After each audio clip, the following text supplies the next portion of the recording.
এবং স্বাধীনতার জন্য নিজেকে উৎসর্গ করে দিয়েছিলেন। কিন্তু এই মহান নেত্রীকে হারিয়েছি, এটা অত্যন্ত বেদনাদায়ক। প্রত্যেকটি মানুষের হৃদয়ে আজ শুধু কান্নার রোল জ্বরছে। সারা দেশটা যেন এখন স্থবির হয়ে গেছে, সমস্ত আকাশ বাতাস সব থেমে গেল এই মহান নেত্রীকে হারিয়ে।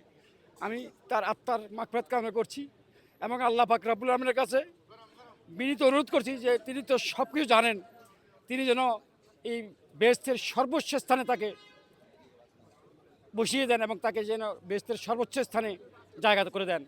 এইটুকু আমি আল্লাহ পাক রব্বুল আলামিনের কাছে প্রার্থনা করছি আপনাদের মাধ্যমে, এবং সারা বিশ্ববাসীর কাছে আমি আমার নেত্রী, দেশমাতা, জাতীয় নেতা, দেশনেত্রী খালেদা জিয়ার জন্য দোয়ার প্রার্থনা করছি।